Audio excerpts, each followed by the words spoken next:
I'm going to go against that. I'm going to discuss the food system in Palestine. It's a complex system in Palestine. It's not still not handled or studied in a comprehensive way. It has different dimensions. We have conducted a study lately. We're about to finish, and it came with a one result outcome that we have a long pack of lost issues in this system, and locally, there is a lot of disputes between the elite who disregard the farmers, which is one of the main variants that we're going to discuss. If we wanted to discuss the food system in Palestine, we're going to discuss the geographical aspect. We see the map here. It refers to the disparity, the environmental disparity, which brings in the big opportunities which we're not making use of, like the Jordan Valley, Jericho, and the Jordan Valley, and that have long and big dimensions. When we talk about agricultural system or food system, it's the network of starting from the moment it's produced, and we note here that.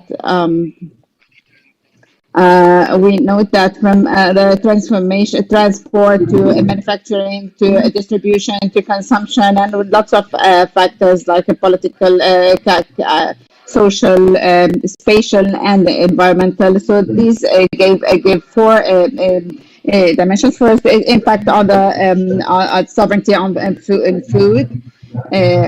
And then there's the social economic impact. It's about job opportunities, and then the spatial influence, and then the environment influence, and this we will discuss later.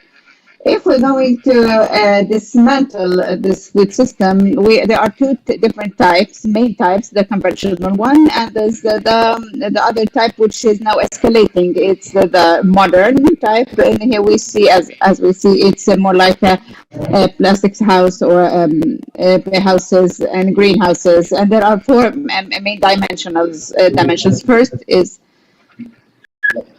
so we're talking about there are some positive issues like the stunting of children is less than anywhere else in the world, which means we do not have a problem in this regard. But there are other variables and that show that only 42% of our children get food in a balanced way. There's also an escalating problem, and has been seen in the last 10 years, is obesity.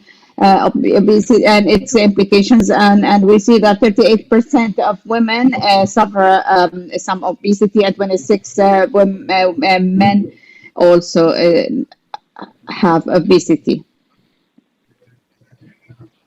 So there's about half a quarter of men are obese, and what we need in consumption is that there's an increase to the trend of empty calories, which is not fortified by vitamins and minerals as should this type of food. And as we know, and where all indicators show that pregnant women and lactating women are malnourished, and in Gaza we see that the Bedouin families in area C also suffer the same.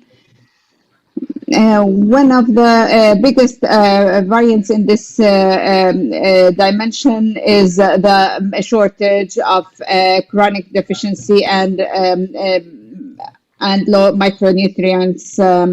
And there's another study that shows that there's a shortage in zinc, which is very much linked to the immune system. And we noticed that 31% of children suffer from the shortage of zinc and these micronutrients and the lack of fortified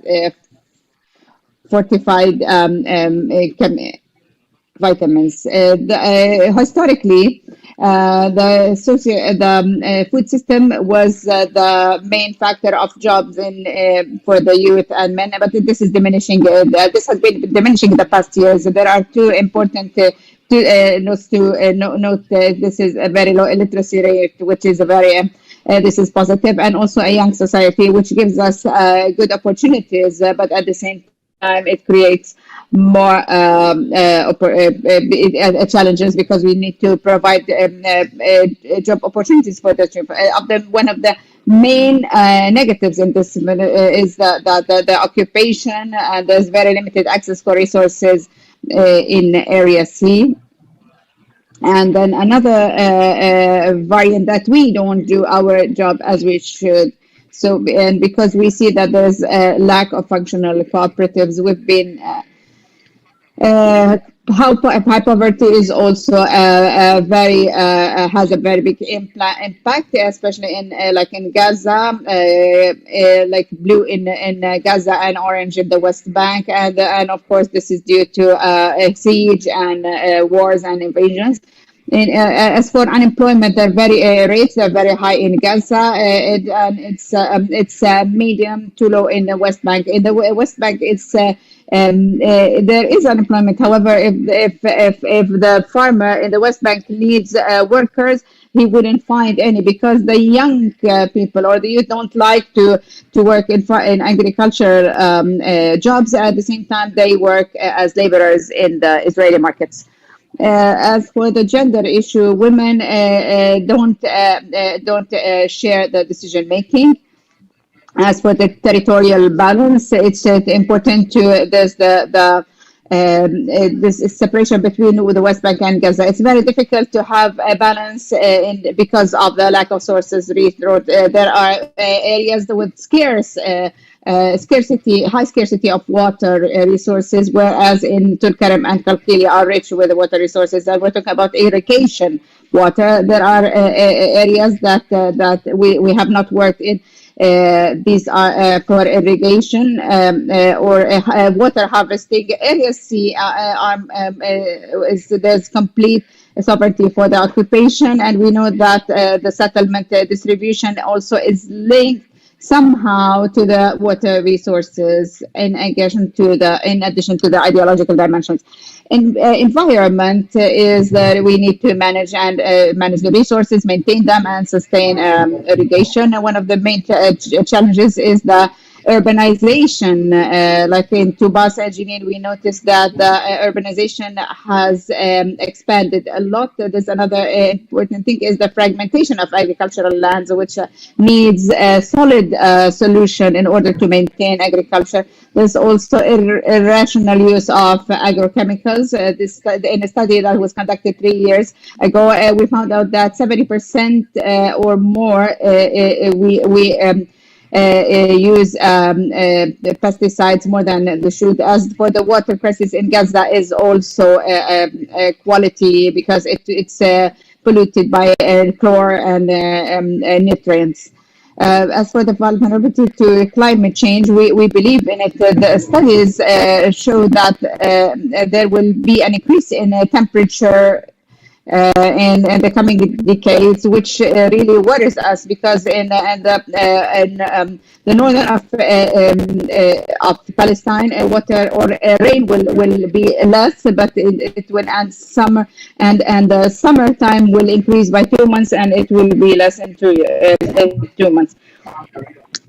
So as for also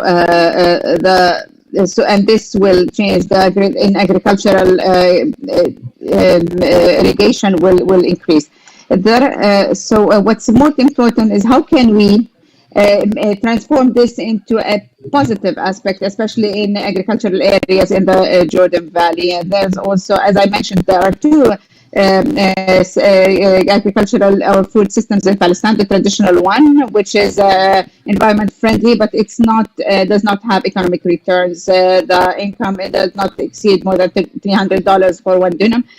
Of course, it's seasonal labor, and there's increasing immigration, and there's a fragmentation of ownership and the increase in the land prices, which is one of the main problems.